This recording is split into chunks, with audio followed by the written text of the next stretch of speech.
اليوم جيت نعاود لكم قصتي وحكايتي، ونعاود لكم على واحد. بغيت نقول لكم فتره اللي دازت عليا قاسيه من حياتي، ولكن لا، انا الحياه ما بغيتش ندير عليكم دور الضحيه، ولكن الحياه كانت قاسيه عليا كلها. القصه ديالي هي واحد القصه فيها الظلم، فيها الخيانه، فيها الوجع، فيها الالم، فيها كاع دوك الحوايج اللي ما تمنيهمش حتى العدوك، ولكن صراحه فيها حتى الانتقام. وتيقوني الا قلت لكم داكشي اللي وقع ليا ما عمري تمنيته لشي واحد، ولحد الان ما كنتمنى حتى شي واحد، ما كنتمناش لعدويا، حيت الدقه جاتني من القريب، واللي خانوني ما كانوش ناس بعاد، كانوا من دمي ولحمي. المهم انا اليوم غادي نعاود لكم القصه ديالي من الاول حتى الاخر، باش تعرفوا كاع المعاناه اللي دزت منها، واللي داكشي كامل اللي قاسيته في الحياه. انا كنت بنت يتيمه، وعشت يتيمه، وثقت في ناس ما يستاهلوش، وكيفاش ضيعوا لي حياتي وخرجوا عليها. ولكن الصراحه والحمد لله في الاخير كل واحد خدا الجزاء ديالو وخدا داكشي اللي كيستحق. المهم انا سميتي سلوى، ومن نهار عقلت على راسي في هذه الدنيا وانا يتيمه، يعني ماتوا لي والديا وانا صغيره بزاف، والحاجه الوحيده اللي عارفه عليهم ولا اللي عاقله عليها منهم هي الاسم وداك الدعاء اللي ديما كندعي معاهم. وحتى دابا غنقول الله يرحمهم ويوسع عليهم يا ربي، ويتبعنا ليهم كاملين صالحين ومؤمنين. ماتوا والديا وانا كبرت مع جده الله يرحمها حتى هي، ومع خويا الكبير. وهاد خويا ما كانش غير خويا كان هو الاب، كان هو السند، وكان هو الحنان اللي ما لقيتوش في هاد الدنيا. الصراحه هو اللي كان كيسهر عليا، هو اللي كان كيخاف عليا، هو اللي كنت كنحس به كيدير جهدو وكتر من جهدو باش يعوضني على كل شيء وعلى اي حاجه خاصاني ولا اي حاجه ما خديتهاش. وجد الله يرحمها صراحه حتى هي كانت هزاني مقابلاني، قبل لي هبالي وداكشي كامل. ولكن مني توفات جده الله يرحمها وتبعت والديا، ديك المسؤوليه كلها كثر ما هي هابطه على خويا زادت هبطات على كتافو، يعني كاع ديك المسؤوليه تلحت على كتاف خويا. با الله يرحمه كان خلى لينا واحد الدار هكا دويره صغيره وصافي، مشينا لها وعشنا فيها انا وخويا، دويره غير على قد الحال. يعني كنت انا وياه عايشين واحد المستوى اللي عادي، يعني ماشي عايشين في الرفاهيه وما عرفت شنو، ولكن كانت عندنا اهم حاجه في الحياه واللي ما كتشراش بالفلوس وما كتدارش حتى شي حاجه، اللي هي راحه البال. كنا مرتاحين وهانيين في الصراحه، كنا ترونكيل، ما كان عندنا حتى حد، كان عندنا بعضياتنا. يعني انا كنت عند خويا وخويا كان عندي فقط. بقيت غادا كنكبر بشويه بشويه، كنكبر وصلت ديك نقول لكم 21 22 عام بيناتهم، ويجي واحد راجل خطبني، يعني زواج تقليدي، شافني جا خطبني. وهذا الراجل الصراحه ما نكذبش عليكم، كان من اطيب خلق الله. كان خدام على برا، يعني ما كانش عايش في المغرب، كان عايش برا، وكان واحد الراجل اللي تمنى اي وحده كما كنقولوا زوينين، محترم، معقول، كاع دوك الخصال اللي كتقلب فيه عليهم اي بنت في اي راجل كانوا في هذا الراجل هذا. ما عليناش، جا هضر مع خويا، خويا ارتاح لي الصراحه، واتفقوا اننا نديروا العقد. وانا صراحه في هذا النقاش تاع الزواج وهذا والهضره اللي كانت كدور، انا كنت مصره انني نكمل قرايتي، يعني كان هذا نقدر نقول لكم اهم شرط. صافي اتفقوا اننا نديروا العقد ونكمل قرايتي، وبيد ما يوجدوا لي اموري ويوجدوا لي ورقاتي ويزني راجلي ونمشي نعيش معاه. وفعلا داكشي اللي كان، يعني ما كانت حتى شي حاجه مميزه في هذه الفتره هذه. درنا العقد وليت من عازبه الى متزوجه وبدات حياتي الزوجيه. كنت ترونكيل، بقيت كنقرا، وراجلي كان كيجي مره كان كيجي ديك 2 مرات في العام يشوفني، يجلس معايا وهذا، رجع لخدمته. ايوا صافي بقيت بحال هكاك، دازت واحد المده وهو يقرر انه ياخذ ليا انا وياه واحد ابارتمون صغيره. يعني في سكن اقتصادي مشى شرا واحد لابارتمون صغيره ووليت ساكنه فيها بوحدي. وهو ملي كيجي راه كيجي كيجلس معايا فيها، كندوزو فيها ديك زعما كيدوز معايا فيها العطله وكيرجع. ولكن هادشي ما طولش الصراحه، داز ماشي بزاف، دازت واحد المده ولا كيخاف عليا، ولا بحال كيدخلوا الوسواس ولا ما عرفتش الصراحه شنو كان وقع ليه. ولا كيقول لي حكا انت باقا صغيره وانت باقا زوينه وانا ماشي ديما حداك وانا ما مرتاحش عليك بوحدك وانا هذا، يعني بحال بدا كيدخلوا الوسواس. وفعلا انا صراحه كنت باقا صغيره وباقا زوينه وربي عطاني حقي في الزين ولا كاع من حقي في الزين. ولكن يعني راني مرا مزوجه، راه ما غاديش ندير شي حاجه، ولكن هو من حقه يخاف عادي جدا. صافي ايوا ملي بدا كيقول لي هاد الهضره وهي تبدا كدور واحد الهضره اخرى، هي انني قال لك نمشي نسكن مع خويا ومراته بيد ما يوجدوا لي الاوراق ويجي يديني عنده نتهناو من هذا الشيء. وقبل ما ندوز لكم لحاجه اخرى غنبغي غير نوضح واحد النقطه، هو انه خويا كان مزوج بنت عمتي، يعني مرت خويا هي بنت عمتي نفسها. ايوا صافي هي هذيك. ولكن انا الصراحه المهم هضروا اتفقنا زعما قال لك حكا تمشي تسكني معاهم وداك الشيء. ما انا ما كنتش مرتاحه ليها نهائيا من الاول كانت عندها واحد الطبيعه في شي شكل، واحد الطبيعه خايبه فيها. هي كتحاول تخبي وكيسحب لها راسها، راها كتبان ظريفه، ولكن كما كنقولوا اللي في القاشوش كيبان على الخنشوش. يعني داك الخبط اللي كيكون داخل كيبان لك على وجهك واخا تعيي ما تخبي. كانت فيها واحد الغيره، واحد السم في الهضره، واحد التصرفات الله يحفظ الله يستر يا رب السلامه. وعرفتي كانت من داك النوع اللي تلمو كتنافق والخبط فيها لداخل، وما عرفتش داك العجب كاع كنخلط فيها. كانت عينيها ما كتقدرش تزكيهم وهي كتهضر معاك. والصراحه حتى عمتي اللي هي ماماها فاش كيكون الانسان يتيم، يعني كيكون كيقلب غير على داك شويه ديال الحنان. فين شي بنت يتيمه كتبان لها شي مرا كبيره ولا شي مرا اللي فلاج نتاع الام ولا هذا، كتقلب على داك شويه الحنان فيها واخا غير تشمو. انا عمتي ما عمري حسيت ولو بشويه تاع الحنان خارج منها، والو. يعني من نهار عقلت على راسي يتيمه ما عمرها عنقاتني، عمرها قالت لي واش محتاجه شي حاجه، وعمرني ما حسيت بها حاسه بيا. هذا احساسي، والاحساس راه كذبتوه ولا صدقتوه راه واحد النهار كيبان لكم باللي راه ما كانش كيكذب عليكم. ما عليناش، رغم هذا الاحساس ديالي ورغم ان قلبي ما كانش مرتاح وما كنتش مرتاحه الصراحه، راجلي وخويا بقاو عليا حتى قنعوني. بقاو يقولوا لي راه غير مده وغادي تدوز، راه هادشي غير مؤقت ماشي ديما، غير تيسر الامور يخرجوا لك وريقات وهذا. وافقت. وهنايا كانت اول خطوه نحو الغلطه الكبيره ديال حياتي. مشيت كنت مع خويا ومراته، ومن نهار دخلت لهذيك الدار وانا مخنوقه. عرفتو كنحس بواحد الخنقه، هي راه الدار مهويه وداكشي دابا، ولكن الخنقه عندي انا من الداخل.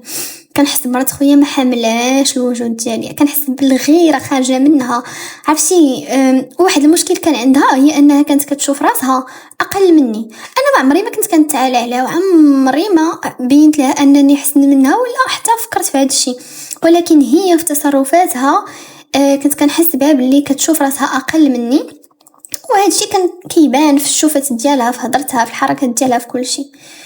اخويا ما كانش مقصر الصراحه معايا. اخويا ما عندي ما نقول عليه والله العظيم، لا في المعامله لا في الاهتمام، وزيد على هذا الشيء كامل راجلي كان كيصيفط لي مصروفي. يعني عندي فلوسي ما كنتسنى حتى شي واحد يعطيني شي ريال، ما محتاجاش الفلوسهم اصلا.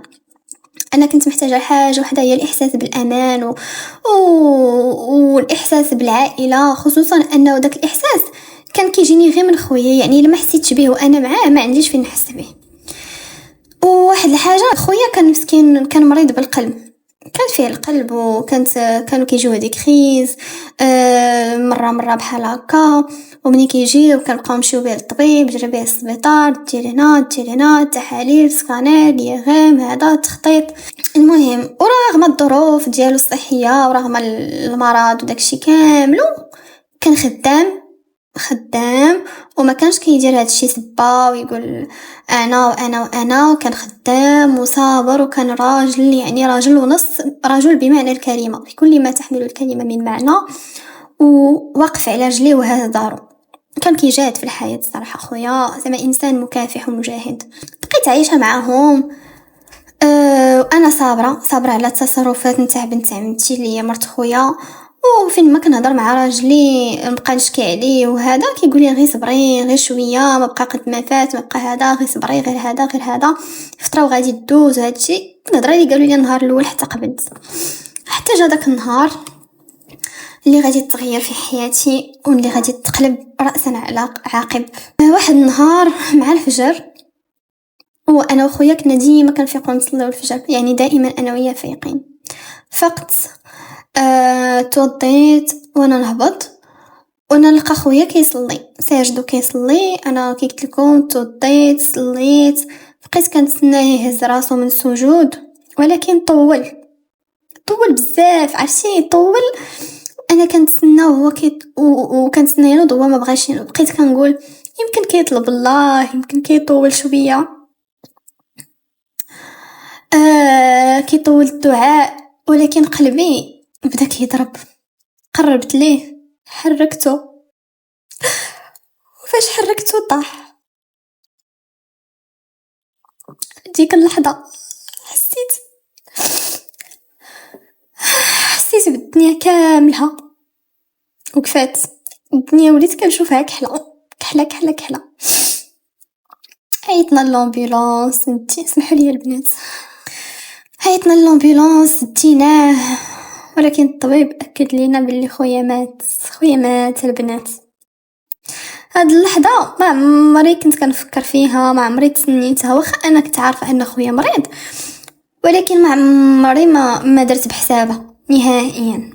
وهاد اللحظه ما عمري ما غنساها، يعني نموت وما غنساهاش، حيت انا ماشي مات لي خويا. راه الا مات ليك خوك راه صعيب، راه اي واحد فقدتيه من الناس العزاز عليك والقراب ليك راه صعيب وما كيحس بالموت غير اللي مجربها. ولكن انا ما ماتش لي غير خويا، انا مات لي با، مات لي صاحبي، مات لي السند والدار والطمأنينة. فقدت كل شيء دقه واحده، كل شيء مشى لي دقه واحده يا البنات، كل شيء. ايوا من بعد ما مات خويا دون مشاكل جا الورث.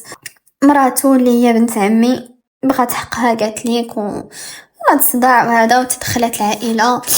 ايوا تقسم الورث، تقسم كل واحد شد حقه.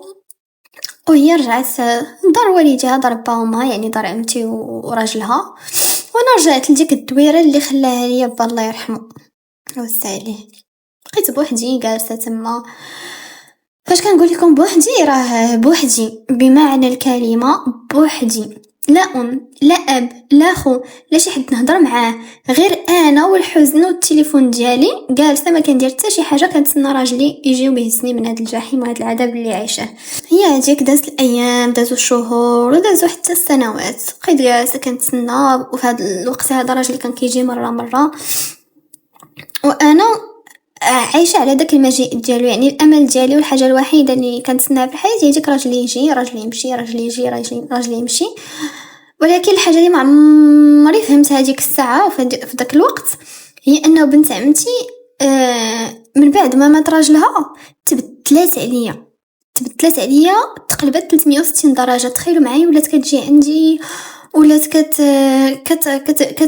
كتعامل معايا بحنان، وكتجي تسول فيا وهذا، وتجي معاها عمتي حتى هي، ويجيو مره غير يدوزو يسلموا، مره يجيبوا معاهم شي حاجه هكا الكوتي ويديروا معايا الكوتي، مره انا يقول لك واش جا هاجو ويجيو يدوزو. المهم فاش كيبدا يتدخل معاك شي واحد، وانا كنت صراحه كنت كنقول يعني بديك حسن النيه وديك الطيبه اللي كانت فيه، كنت كنقول يمكن صافي الناس تبدلوا، الموت رفق بقلبهم، والموت راه كتغير بنادم، ولكن الحقيقة ما تبدل فيهم والو. هما غير لقاو واحد البيب محلول وداروا رجليهم ودخلوا منه. هي هذيك من بعد واحد مده نيت راجلي قال لي بلي انا عييت من الغربه وبغي نرجع للمغرب نفتح مشروع ديالي وندير. ايوا بقيت كنتسنى على والو الصراحه، ما داني ما خلاني، ما بقيت غير جالسه كنتسنى نمشي، ما مشيت فين في الاخر هو اللي دخل وبقى عليا. واخيرا غادي نتجمعوا، واخيرا غادي نبدا حياتي الحقيقيه معاك ونديرو هادي ونديرو طاطا ونديرو ناني. وفعلا دخل في حاله، انا ما حكرتش عليه في هادشي، يعني ندير اللي بغا، وما كانش انسانه اللي ملهوفه انني نخرج من البلاد ولا هذا. هي هذيك جا دخل في حاله، حل واحد المشروع ديالو، والصراحه داك المشروع وقفنا عليه بجوج وتعذبنا عليه بجوج وهذا باش يتلونسا وهذا، وصافي يسر الله الامور الصراحه الحمد لله. من بعد ما حلينا المشروع انا حملت دازت الحمله ديالي عاديه، ولدت بنتي الاولى. وكان صراحه راجلي الله يعمرها دار كيما عرفتو النهار الاول ظريف معايا بزاف، كيهزني فوق راسو، مهلي فيا مهلي في البنيه. وحتى انا الصراحه كنحاول نكون معاه مزيانه، يعني رغم داك الحمل والهرمونات وداك الشيء وهذا كندير كاع جهدي اكثر من جهدي باش نكون معاه مزيانه وما نخليهش يحس بشي حاجه، وواقفه معاه في نفس الوقت في مشروعه. يعني هزه الدار واقفه معاه في المشروع وفي كل شيء، انا حاضره في كل شيء. وهذيك الوقيته كي قلت لكم بنت عمتي تقربت ليا وكتزيد تقرب مني وبقات قريبه مني. واحد النهار جات لعندي كالعاده وبقات جالسه تبدا كتشكي ليا على الحاله ديالها وهذا، كتشكي وكتقول لي انا عييت وانا هذا وانا بغيت غير نخدم وعييت، ما عندي لا خدمه ولا حياه لا حتى حاجه نعيش عليها، وما كرهتش غير شي فرصه. وهي كتهضر هكا وانا الصراحه كي الهبيله يعني بقات فيا وحنيت فيها وهذا، وانا نقول دابا بقيت كنقول هكا مع راسي مسكينه مثلها راجلها وباقا صغيره وهذا. ايوا وغير انا بوحدي كنقز، هي عارفاني هبيله، يعني جات بدات كتشكي عليا، ما قالتش لي الحاجه نيشان، ولكن عارفاتني بوحدي كنقز وكنمشي كنجري عند راجلي وهضرت معاه. قلت له شوف هذا ومسكينه مرت خويا وهذا وانا نقول له شوف لها شي خدمه عندنا في البروجي وداك المشروع اللي درنا. هو صراحه ما كانش عنده مشكل، قال لي مرحبا بها ودخلها تخدم عندنا في الكوزينه وهذا، ودخلات بدات كتعلم وكتخدم وهذا. ايوا هاد الدخله اللي دخلتها عندنا للبروجي كانت هذه ثاني خطوه نحو غلطه حياتي. وانا بيدي حليت هذاك الباب، درعته مزيان العدو ديالي باش يدخل بين عظامي ويدخل داري ويدخل الحياه ديالي ويدير اللي بغا. هي هذيك بقات خدامه معنا شي 5 شهور 6 شهور بحال هكاك. وديك الساعه في هذاك الوقت انا كنطيح حامله بولدي الثاني. هنا صراحه ماشي بحال الحمله الاولى، بدات كتبدل عليا الدنيا بشويه. وانا راه ما فقتش، يعني كنت داك الشيء اي حاجه كطرا كنبقى نقولها وقيله الهرمونات، وقيله انا الحمل عياني، وقيله هذا، خصوصا انه راكم عارفين الحماله كتعيي وبنتي كانت باقا صغيره، الدار الراجل الحماله الارهاق، وليت غارقه بمعنى الكلمه، وليت غارقه في المسؤوليه. صافي ما بقاتش عندي الطاقه الصراحه، ما بقاتش عندي الطاقه حتى نهتم براسي، يعني كي كنت مهتمه براسي قبل وهذا وليت انا لتحت والمسؤوليه شاتفه عليا. وهي في هاد الوقيته دخلت من هاد الثغره، يعني استغلت الثغره مزيان، بدات كتدور ليا بالرواجل اولا براجلي. ديك الساعه بدات كتقرب لي تقرب منه واحد الوقيته ولات كتغبر هي وياه في نفس الوقت.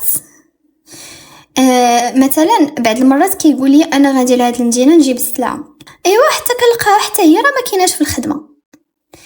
بعد المرات كنمشي كنلقاها ما جاتش للخدمه وما عرفتش علاش. عرفتي قلبي راه البنات داك الاحساس وداك الحدس ديالكم تيقوا فيه راه ما كيجيش من والو، يعني كيكونوا اشارات وانتيا كتبقاي تستحمري في راسك.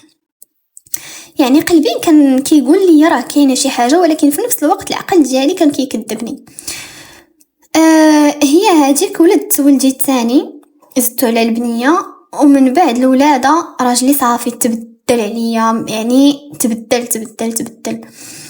ما بقاش داك الراجل الظريف، داك الراجل اللي عرفتو في الاول، ما بقاش داك الاهتمام، ما بقاتش نفس الشوفه، حتى الشوفه اللي كان كيشوف فيا ما بقاتش نفسها، ما بقاش داك الحنان. يعني كنت كنحس بها هو معايا كجسد، ولكن عقله وقلبه كنت كنحس به في بلاصه اخرى، ما كاينش مرفوع.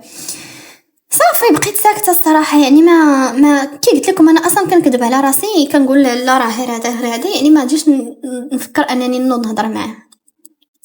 ايوا بقيت ساكته حتى جا النهار اللي قرر فيه يذبحني، يقتلني وانا حيه. واحد النهار جا عندي، جلس معايا وقال لي بغيت نقول لك واحد القضيه وما تقلقيش.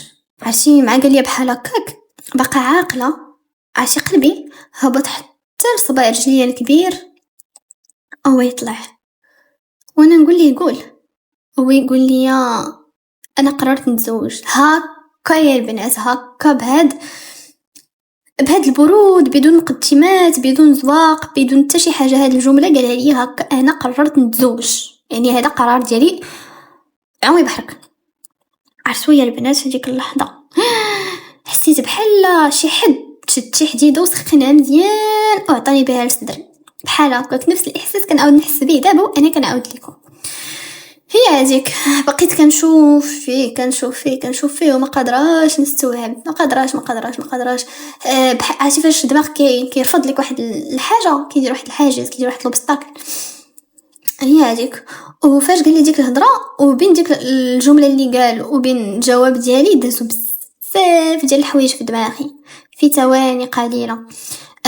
عرفتي بقيت كنقول انا اللي صبرت عليه وهو في الغربه، انا اللي صبرت وبقيت جالسه هنا بوحدي، انا اللي وقفت معاه، انا اللي عاونته حتى بنا راسو، انا اللي ولدت ليه 2 وليدات وتكرفست المهم يعني وقفت معاه في كل شيء، كنت يدي بيدي. ودابا كيقول لي بغى يتزوج عليا.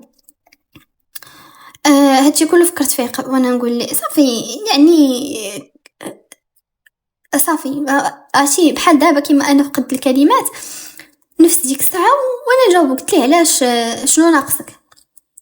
صافي بقى كيقول لي ديك الهضره ديال الشرع عطاني 4 وانا هذا والله مولا نمشي للحرام. عرفتوا ديك الهضره اللي كيقولها كاع الرجال فاش كيقرروا. ايوا صافي بقيت انا غير جالسه. هو يقول لي قال لي انا غير كنعلمك، يعني رايك لا يهمني. عرفتي كاينين شي حوايج كتبقاي عاقل عليهم. قال لي انا غير كنعلمك، يعني ما كنطلبش الراي ديالك ولا ما كنتشاورش معك. صافي بقيت جالسه كنسمع ليه وانا كنسمع وانا كنتحرك من الداخل وانا كتشعل فيه العافيه من الداخل. والصدمه الكبيره هي فاش سولته انا مخنوقه. عرفتي الهضره فاش كتخلط لك مع البكيه وكيوحلوا لك هنايا في القرجوطه. قلت ليه شكون هادي؟ هنايا تردد شويه جا الجواب باش يقول لي شكون هادي صعب من انه باش يقول لي انا قررت نتزوج. هو يقول لي بنت عمتك. هنا يا البنات ما بقاتش غير خيانه، انا راه تذبحت اكثر من الذبحه اللي ذبحني فاش قال لي قررت نتزوج. صافي عرفتي حسيت باللي انا حماره، حسيت باللي انا غبيه، انا اللي جبت المصيبه لراسي، انا اللي جبتها لداري، انا اللي دخلتها لقلب داري، وانا اللي وقفت معاها، وانا اللي جالسه كالهبيله كنطلبو يخدمها، وانا باش في الاخر شنو فرق ديال الراجل. صافي ما قدرتش نسكت، ما قدرتش عرفتي بحال شديتي دوك الفلامات اللي كينقضوا، شعلتي فيها العافيه وطلقتيها. هي هذيك لبست حوايجي ومشيت لعند عمتي وانا نقول فهمتي مشيت كنجري عندها، قلت يمكن على الاقل تهضر مع بنتها ترد لها عقلها، تقول لها حبسي راه هادشي حرام، هادشي ما كيدارش وهذا. ولكن الصدمه هي فاش وصلت كنلقى عمتي فرحانه ما قدها فرحه، ايوا ويلا هضرت معاها وهي تبدا تسب فيا وتقول لي انتي هذا. المهم عرفتي خوات قلبها، وهي تقول لي انا موافقه وفرحانه فرحانه لبنتي هكا يعني. جاتني نيشان ما خبات فيها حتى شي حاجه. صافي فهمت الموضوع. طلع معايا القالب. خرجت من عندها من عند عمتي وانا مهرسه محطمه كل حطام. صافي وانا رجع عند راجلي هدرت معاه قلت له شوف ندير اللي بغيتي، ولكن انا راه ما يمكنش نقبل على هذا، يعني ما غاديش نقبل هذه الوضعيه هذه، ما قبلهاش.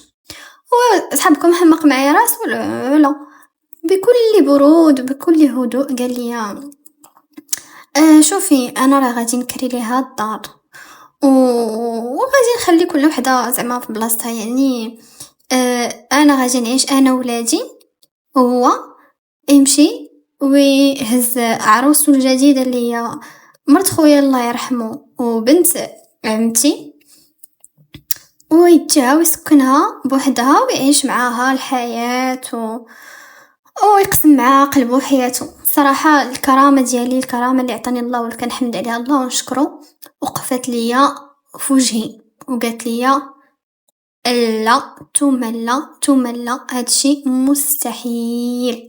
وقلتها لي صافي هزيت ولادي وخويت الدار مشيت في حالي ورجعت لديك الدويريه اللي كان خلايا با الله يرحمه، اللي كندور ونرجع ليها. الصراحه هي هذيك مشيت دفعت رفعت دعوة على الطلاق، وهو ما كانش من العاكزين، وافق بالزربه. قبل ديك الدعوه جاتو من الجنه والناس بحال الا كان باغيني غير نمشي عليه باش هو يلقى الوقت يتفرغ للحب الجديد ديالو. هي هذيك طلقت وبقيت عايشه انا وولادي، انا وبنتي وولدي، وكان كيصيفط لينا النفقه. الصراحه كان كيوصلنا المصروف كل شهر. ولكن واش انا عايشه الحياه؟ لا تومل عرفتي الحياه كانت خايبه. عرفتي عشت واحد الاكتئاب 6 شهور وانا عايشه في الاكتئاب. فاش كنقول الاكتئاب ماشي ديك قلة ما يدار، الاكتئاب في الغصه، في داك السم وداك ما عرفتو سم، ما عرفتو حقد، ما عرفتها حسره. عرفتي كنشوف حياتهم من بعيد وكنتفرج فيهم وكنسمع الاخبار ديالهم وكنشوفهم عايشين. هو عايش مع بنت عمتي، ايوا عمتي حتى هي ولات غاده جايه عندهم داخله خارجه عليهم. عرفتي كنحس بديك الهزيمه، كنحس بلي هما ربحوا وانا خسرت. داك الاحساس فظيع البنات. واحد النهار كنت جالسه بوحدي في الليل ولادي ناعسين وانا نقول هكا، كنهضر مع راسي كنتناقش مع راسي وانا نقول واش انا غادي نبقى بحال هكا؟ واش انا هاد الناس دمروا لي حياتي وصلوا داكشي اللي بغاو وانا غادي نزيد نعاونهم ونبقى جالسه غير كنبكي؟ لا، هادشي ما يمكنش وبركه. وتخيلوا معايا هاد النقاش هذا اللي داز بيني وبيني تبدل كل شيء. تخيلوا معايا في هذيك الليله تبدل كل شيء. بديت كنفكر في الطريقه باش نرد لهم الضربه، وما بغيتش غير نردها وصافي. ما كنتش باغي غير نردها، لا كنت باغي نردها ونخليهم يحسوا بنفس داكشي باش حسيت، بنفس الالم، بنفس الوجع، بنفس خيبه، بنفس داكشي كاملو اللي حسيت به. ايوا وبقيت كنفكر شنو هي نقطه الضعف ديالهم ومنين نقدر ندوز ليهم. وانا كيطيح ليا في بالي راجل عمتي. كان واحد راجل كبير في العمر، وواخا كبير في العمر كانت عينيه زايغه من الزمن الزمني، انا عاقله عليه وانا كنت عارفه هادشي، زعما عارفه عيني زايغه وكان كبير حتى هو، زعما ماشي من داك النوع اللي كيخبيوه غير برا وهذا، لا. ايوا صافي. وكان حتى كيبين ليا بلي معجب بيا، اللي بغينا نقولوا يعني كيلمح ليا. وانا نقول مع راسي نوضي، هي دارت لك براجلك، انا غندور لها براجل امها اللي هو باها. ايوا وانا نبدا الخطه ديالي. بديت يا لالا نتهلا في راسي، وليت نوض نخرج نمشي لكاع البلايص اللي كنت كنعرف انه نقدر نتلاقى به فيهم. إيوا صافي منين نتكروازا أنا وياه ولا منين تلاقيني بيه الصدفة هكا نهضر معاه ونبان ليه هكا أنا ضعيفة ومظلومة ومكسورة ونبكي عليه ونشكي عليه ونبين ليه أنني بوحدي مسكينة وأنهم ظلموني وأنني مقهورة. إيوا صافي والسيد كي قلت لكم هو شوية خفيف، إيوا شد، إيوا بشوية بشوية بشوية بشوية عطاني النمرة ديالو. بداو لي زابيل بدات الهضره بديت كنحس بداك التعاطف ديالو. ايوا من بعد هادشي كامل كيجي تعلق بيا البنات. ايوا انا في ديك الوقيته صراحه ما كنتش كندير معاه شي حاجه، كنت كنخدم بعقلي، يعني كنهضر معاه بالليل كنعيط ليه، كنشكي عليه، كنوريه داك الحنان ديالي. كنبين ليه بدا كيقول لي بلي انا كنبغيك، انا ما بقيت كنشوف حتى شي وحده من غيرك، باغي نتزوج بيك. تخيلوا البنات ملي كان كيقولها لي كنقول ليه ولكن كيفاش انت راك مزوج بعمتي وهذا وهذا، تيقول لي انا غادي نطلقها ما عندي ما ندير بها، انا كنبغيك نتيا. ايوا صافي عرفتي ملي قال لي ديك غادي نطلقها وانا نحس بلي الخطه ديالي بدات كدير خدمتها يا هاديك وانا غادا وكنزيد نشعل فيه كنزيد نشعل فيه كنزيد نشعل فيه نشعل فيه ونبين ليه داك الحب والاهتمام والحنان حتى ولا ما بقاش قدر السيد ما بقاش قدر يصبر. ايوا فعلا مشى رفع على دعوة الطلاق على عمتي. ايوا هي ما عمرها لا هي لا بنتها ما كانوش كيتسنوا هذا الضربه، يعني ما عمرهم ما فكروا فيها. وصلت على الاستدعاء دخلات عرفتي. ما يمكنش يعني انا كي قلت لكم راني متبعه وكنعرف اش كيطرا واخا ما كايناش معاهم. ايوا بداو عندهم المشاكل، تصدموا، بدات ديك الحسره وداك الحزن. صافي دازت شهور طلقات عمتي. ايوا مشات جلست عند بنتها، عندي بنتها اللي هي دات لي الراجل وهي مرت خويا اللي كان مزوج مع خويا الله يرحمه، وهي اللي دمرت لي حياتي. ايوا صافي ويجي عندي راجل عمتي كيجري قال لي زعما دابا انا راني صافي طلقت، واش انت غادي توجدي باش نتزوجوا؟ وانا نقول له اييه. ايوا درنا العقد. تخيلوا تزوجت براجل عمتي باش تعرفوا ان الانتقام كيخليك ديري شي حوايج. تخيلوا بلا ما يحسوا بلا ما يعرفوا بلا ما يعيقوا تزوجت. دخلت انا لدار عمتي، انا العروسه الجديده والحياه الجديده وهذا وهذا، ولكن هاد المره انا داخله عندها ماشي بحال كي دخلت عندها داك النهار باش نقول لها راه بنتها بغات تدي لي راجلي. انا داخله عندها ماشي كضحيه، انا داخله وانا منتصره. ايوا من يوصلهم الخبر بلي راجل عمتي تزوج بيا انا جاو كيجريو كيجريو كيجريو كيجريو كيجريو للدار، كيفرشخوا في داك الباب، كيعيطوا كيسبوا كيغوتوا هذا. ولكن انا هاد المره ما كنتش بوحدي، خرج ليهم راجلي جديد اللي وبات بنتها والاكس ديالها ووقفهم عند حدهم وقال لهم انا مراتي، انا مزوج بها على سنة الله ورسوله، وإلا ما مشيتوش غادي نعيط لكم على البوليس. ايوا البنات داك الاحساس ديال داك النهار ما نقدرش نوصفه لكم، ماشي حين فرحت غير بالانتقام، ولكن حين اول مره في حياتي حسيت انني رجعت حقي بيديا. بنت عمتي اللي خدات لي راجلي وشافتني انا خديت ليها راجل مها اللي هو باها، عمتي اللي شجعاتها ووقفت ضدي، لقات راسها مطلقه ومقهوره وساكنه عند بنتها، والدار اللي كانوا كيشوفوا فيها راسهم رابحين ولات عامره بالنكد والمرض والمشاكل، هي داري القديمه. اما انا بصراحه في الاول كنت داخله على الزواج غير باش ننتقم، ولكن مع الوقت لقيت راسي مرتاحه.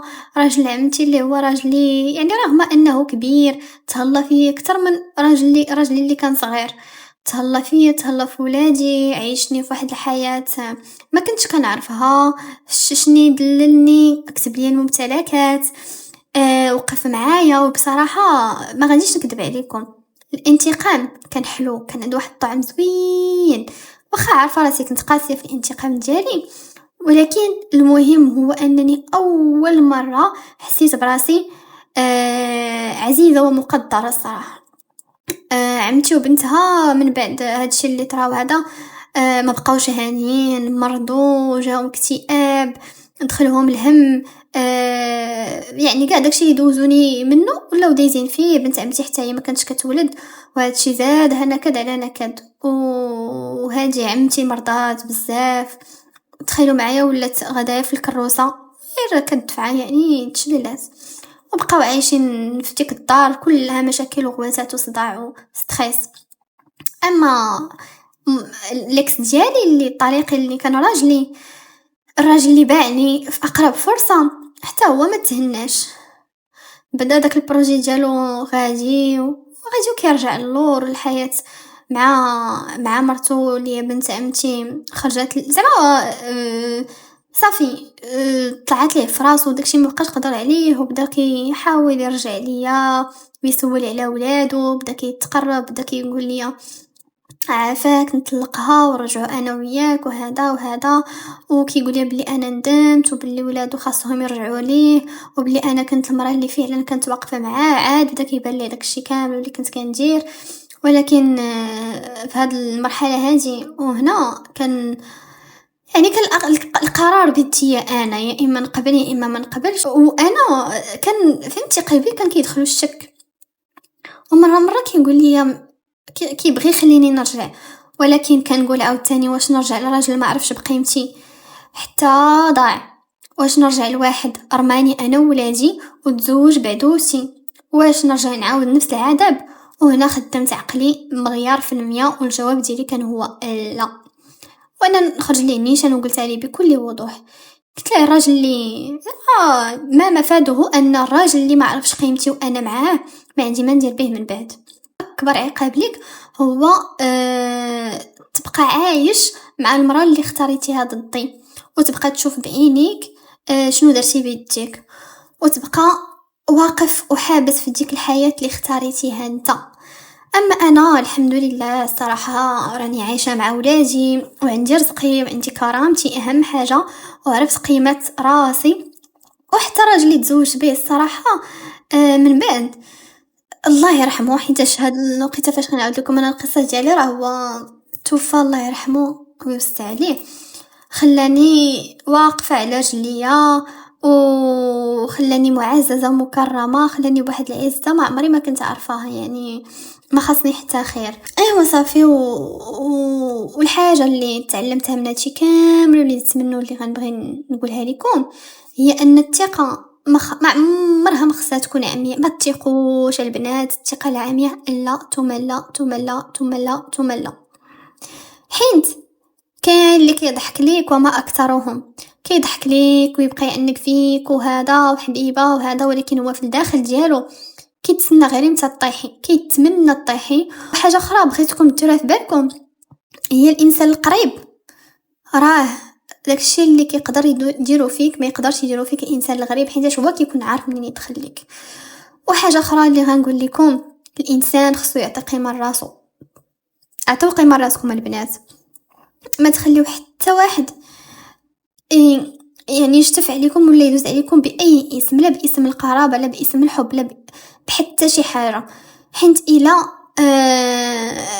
ما عطيتيش القيمه لراسك حتى حد ما غيعطيها لك نهائيا، حتى حد. ايوا هذه كانت قصتي البنات، وكان هذا هو الانتقام ديالي. وإلا وصلتي حتى لهنايا راكي غتكوني فهمتي انه بعض المرات الحق ما كيرجعش بالهضره، كيرجع بالمواقف. ما كنشجعكمش على الانتقام، ولكن العين بعين والسن بالسن والبادئ اظلم. هادشي اللي كاين. تهلاو في راسكم ونتلاقاو في فيديو جديد وفي قصه جديده.